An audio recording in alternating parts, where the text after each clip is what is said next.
Welcome back to learning journey. இது வந்து தேங்காய் சேவை. இதை வந்து முந்திரி போட்ட தேங்காய் சேவை. ஆக்சுவலாக இந்த முந்திரி போட்ட தேங்காய் சேவைன்னு ஏன் சொல்கிறேன் அப்படின்னா, இதில் வந்து மெயினாக முந்திரி குட்டி குட்டியாக போட்டிருக்கேன். பைட் பண்ண நல்லாயிருக்கும். இந்த தேங்காய் சேவை என்னடா ஒரு மாதிரி க்ரீனிஷாக இருக்கேன்னு கூட நினைக்கலாம்.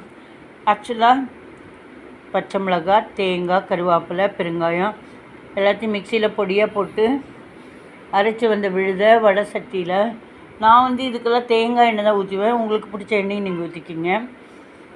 எண்ணெய் ஊற்றிட்டு கடுகு தாளிச்சிட்டு உளுத்தம்பருப்பு தாளிச்சிட்டு இப்போ நம்ம அரைச்சி வந்த விழுது இருக்கு இல்லையா, தேங்காய், பச்சை மிளகாய், கருவேப்பிலை அதை பொடிச்சு வந்ததை அதோட வணக்கிட்டு, முந்திரி அதோட வணக்கிட்டு பிட்டு பிட்டாக அங்கங்கே பைட் பண்ணுற மாதிரி.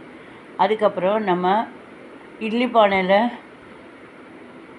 வேக வச்சுருந்த இந்த ஆவியில் வேக வச்சுருந்த சேவை எடுத்து இதோட கலக்கணும். அவ்வளோதான். ரொம்ப டேஸ்ட்டாக இருக்கும். நீங்களும் ட்ரை பண்ணுங்கள். இதுக்கு தொட்டுக்க பீட்ரூட் சட்னி சொல்கிற ஒரு நிமிஷம்.